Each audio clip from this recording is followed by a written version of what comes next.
नमस्कार, आप देख रहे हैं न्यूज इंडिया। आपके साथ मैं हूं चारुल शर्मा। बुलेटिन की शुरुआत एक बड़ी खबर के साथ। राजस्थान से बड़ी खबर आ रही है। ईडी की ताबड़तोड़ छापेमारी जारी है। जल जीवन मिशन घोटाला मामले में ईडी ने रेड की है। इस वक्त की बड़ी खबर आपको बताई जा रही है। अनियमितताओं को लेकर 25 जगह पर ईडी ने रेड की है। एक आईएएस अधिकारी के घर पर भी सर्च ऑपरेशन चल रहा है।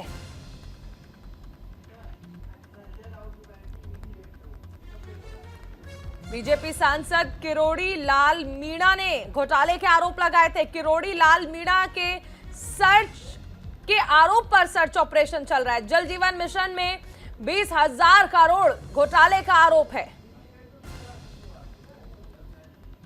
राजस्थान में ईडी ने ताबड़तोड़ छापेमारी की है।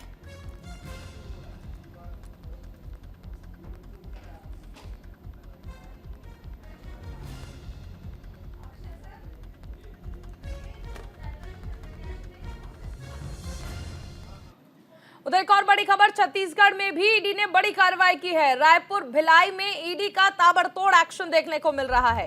ड्राइवर के घर में 5 करोड़ से अधिक का कैश बरामद हुआ है। रकम गिनने के लिए मशीन मंगाई गई है। विधानसभा चुनाव में पैसे खपाने का शक।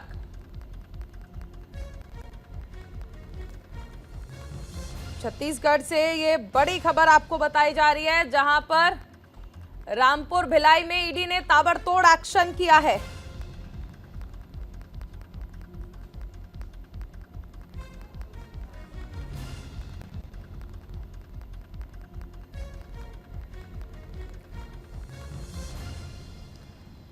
रकम गिनने के लिए मशीन मंगाई गई है। कांग्रेस पार्षद का यह ड्राइवर रहा है। इसके घर से 5 करोड़ कैश बरामद हुआ है।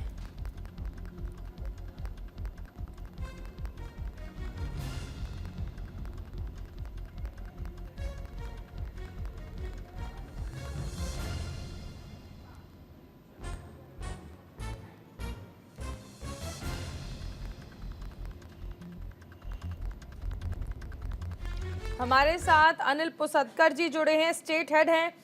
अनिल जी, ईडी की ताबड़तोड़ छापेमारी चल रही है और इस बीच ड्राइवर के यानी कांग्रेस पार्षद के ड्राइवर के यहां से 5 करोड़ कैश बरामद हुआ है।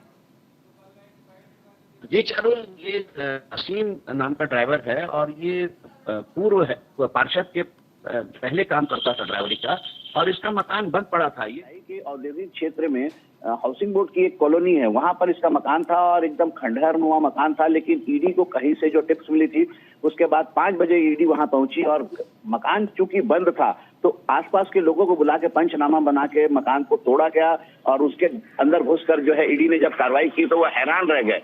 मतलब खंडहर नुमा मकान के कमोड में तक नोट भरे हुए थे, दीवान में नोट भरे हुए थे, फिर मशीनें मंगाई गई।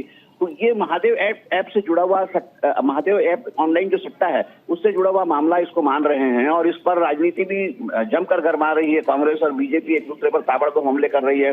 देखिए, महादेव ऐप जो है एक छोटा सा एक कारोबारी था, छोटा सा फ्रूट जूस सेंटर का मालिक था। वो अचानक से जो है वो दुबई पहुंचे। उसकी शादी में 200 करोड़ खर्चे हुए थे। उसमें फिल्म स्टार, सारे फिल्म स्टार आए थे, उनको भी ईडी ने समन किया है।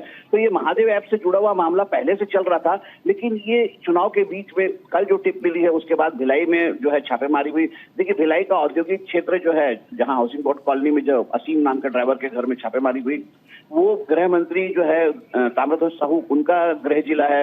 मुख्यमंत्री भूपेश बघेल, उनका गृह जिला है। तो इसलिए ये बड़ा संवेदनशील मामला है और इसका जो लाभ उठाने की कोशिश जो है भाजपा कर रही है और कांग्रेस इसमें डिफेंसिव मोड में नजर आ रही है। क्योंकि महादेव ऐप जो ऑनलाइन सट्टा है, इस पर पहले भी ईडी कार्रवाई कर चुकी है। इसमें एक एएसआई गिरफ्तार हो चुका है। सीएम के ओएसडी को भी जो है उसमें समन किया गया था। तो ये बड़ा मामला है, राजनीतिक मामला है और अचानक से आज गृह मंत्री कहा जा रहा है कि ये जो कैश बरामद हुआ है ये महादेव ऐप के प्रमोटर ने यूएई से कुरियर के जरिए भेजा था। हाँ, ये बात आ रही है, लेकिन अभी ईडी से इसका आपको रोकना चाहेंगे। अभी सीधी तस्वीरें भारत मंडपम से दिखाते हैं। प्रधानमंत्री नरेंद्र मोदी भारत मंडपम पहुंच चुके हैं।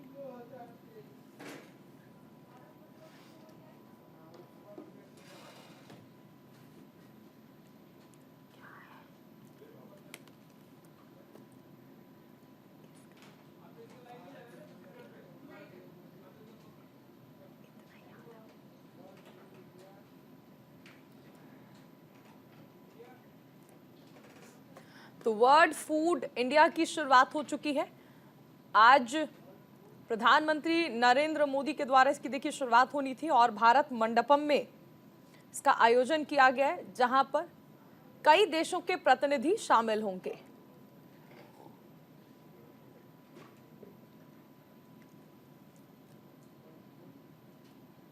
दूसरे एडिशन का उद्घाटन प्रधानमंत्री नरेंद्र मोदी पहुंच चुके हैं।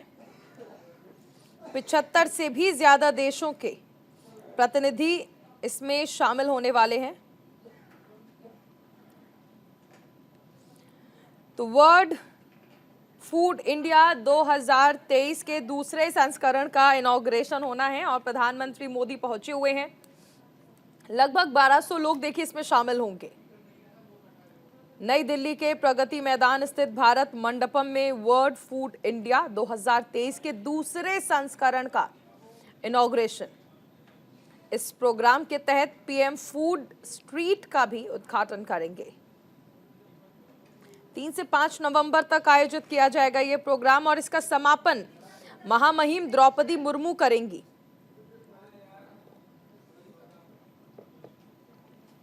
देखिए आज इसका दूसरा संस्करण है। पहला संस्करण 2017 में आयोजित हुआ। 918 किलो की खिचड़ी बनाई गई थी। इस दौरान सबसे ज्यादा खिचड़ी बनाने का रिकॉर्ड भी दर्ज किया गया था। मीडिया रिपोर्ट्स के मुताबिक देखिए इस प्रोग्राम का उद्देश्य है भारत को दुनिया की फूड बास्केट के रूप में दिखाना है। 23 राज्य सरकार, 18 केंद्रीय मंत्रालय और संबंधित डिपार्टमेंट इसमें हिस्सा ले रहे हैं। इसमें स्मारक टिकट और सिक्कों का अनावरण किया जाएगा।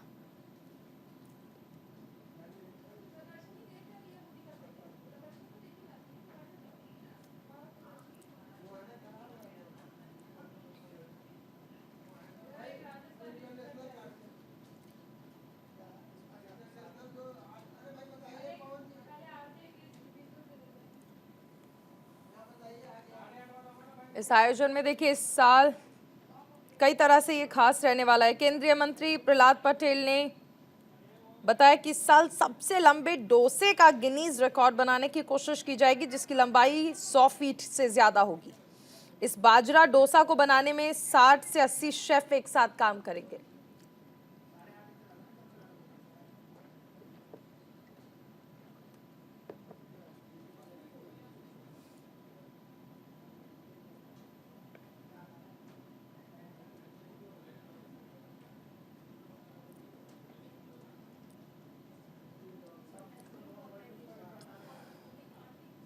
तो आज 1200 लोग इस कार्यक्रम में शामिल होंगे।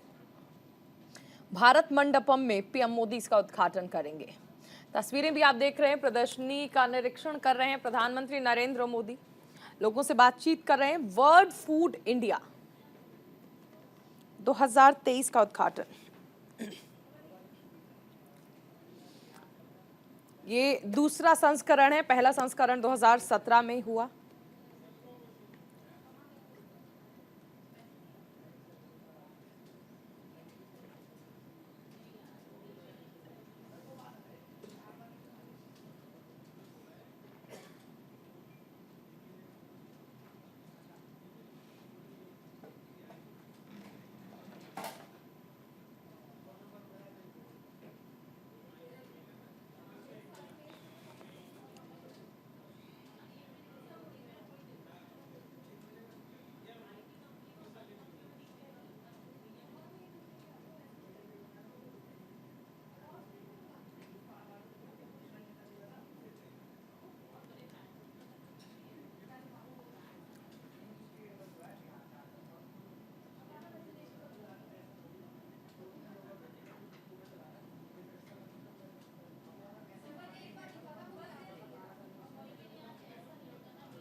तस्वीरें आप देख रहे हैं, सीधी तस्वीरें भारत मंडपम से।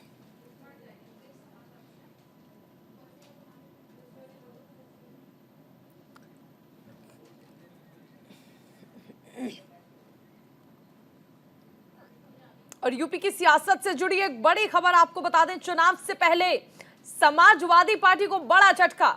एसपी के महासचिव रवि वर्मा थामेंगे कांग्रेस का दामन। सपा के संस्थापक सदस्य रह चुके हैं रवि वर्मा। 3 बार लोकसभा और 1 बार राज्यसभा के सांसद रहे हैं रवि।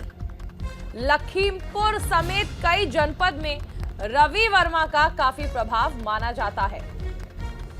देखिए, चुनावों का दौर शुरू होते ही पार्टी बदलने का दौर भी शुरू हो गया है। फिलहाल समाजवादी पार्टी के लिए एक बड़ा झटका है, क्योंकि समाजवादी पार्टी के महासचिव रवि वर्मा कांग्रेस का दामन थामने जा रहे हैं। सपा के संस्थापक सदस्य रह चुके हैं रवि वर्मा, और ऐसे में कांग्रेस का दामन थाम रहे हैं। 3 बार लोकसभा और 1 बार राज्यसभा सांसद रह चुके हैं। लखीमपुर समेत कई जनपद में रवि वर्मा का खास प्रभाव माना जाता है।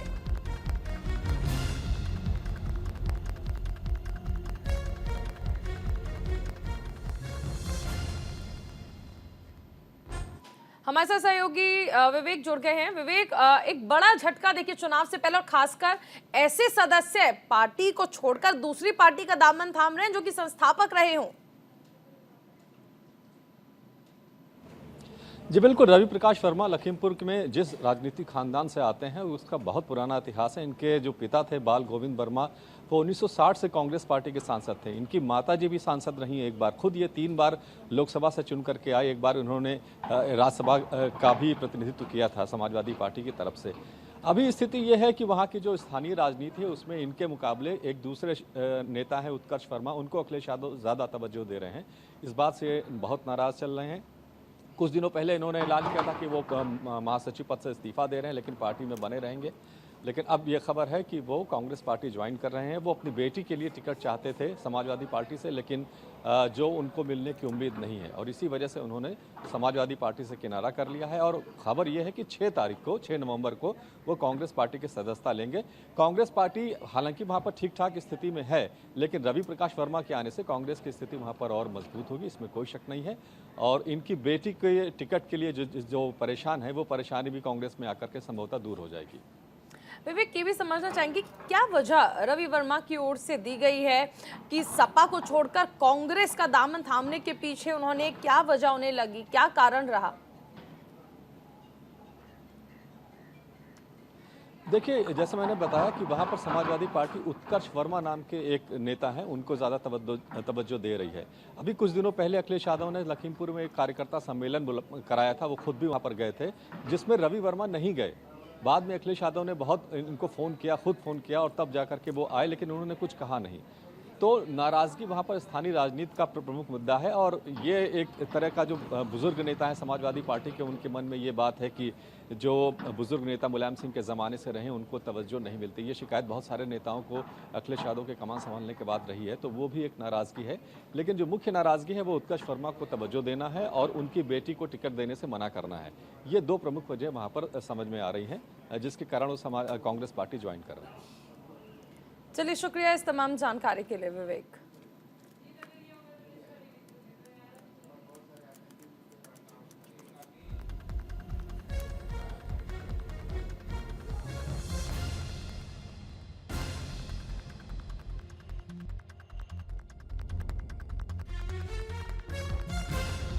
संस्थापक सदस्य रह चुके हैं रवि वर्मा, जो कि अब कांग्रेस का दामन थाम रहे हैं।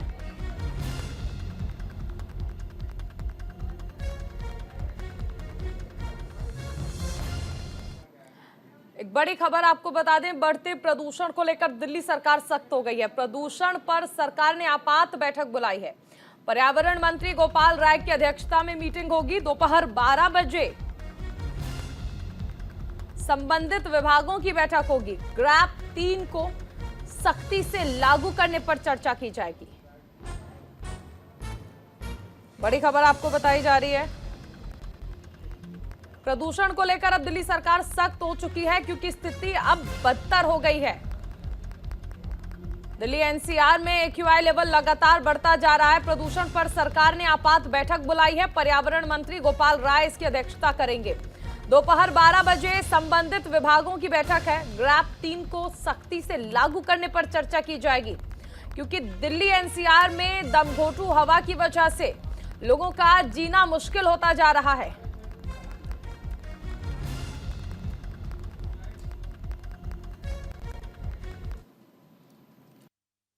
पूरे दिल्ली के अंदर ही नहीं, पूरे उत्तर भारत के अंदर इस समय जो एक्यूआई का स्तर है, जिस तरह से मौसम ने एक ठहराव लिया है, उससे पूरे उत्तर भारत के अंदर एक ही स्थिति बनी हुई है। दिल्ली में तो बल्कि कई जगहों पे अगर 40 स्टेशन देखें तो 4 की स्थिति थोड़ी ख़राब है। बाकी जगह, बाकी अगर एनसीआर के राज्यों से देखें तो उससे बेहतर स्थिति दिल्ली के अंदर है। लेकिन जिस तरह का अभी अनुमान देखा जा रहा है कि अभी जो अगला 15 दिन है वो दिल्ली के लिए काफ़ी क्रिटिकल है। हवा की स्पीड जो है वो लो पे है और पूरी तरह से जो टेम्परेचर डाउन जा रहा है, दिल्ली का जो मेट्रोलॉजिकल कंडीशन है, तो एक्सपर्ट्स की ओपिनियन है कि अभी ये जो 15 दिन हैं ये काफ़ी क्रिटिकल हैं और उसको देखते हुए ही अब आज से दिल्ली के अंदर ग्रैप 3 के नियम जो है लागू कर दिए गए हैं।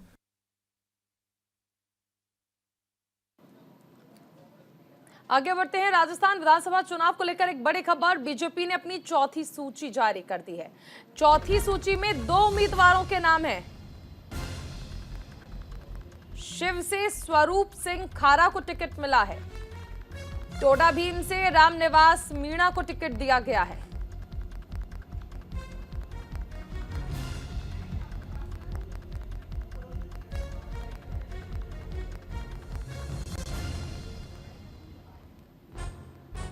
बड़ी खबर आपको बताई जा रही है।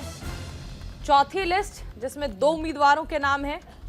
बीजेपी की ये लिस्ट भी सामने आ चुकी है।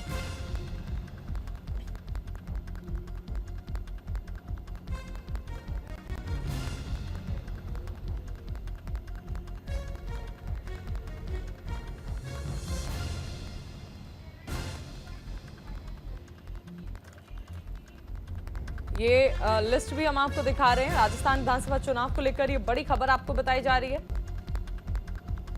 बीजेपी ने चौथी सूची जारी कर दी है। 2 उम्मीदवारों के नाम इस सूची में है। शिव से स्वरूप सिंह खारा को टिकट दिया गया है। टोडा भीम से रामनिवास मीणा को टिकट दिया गया है।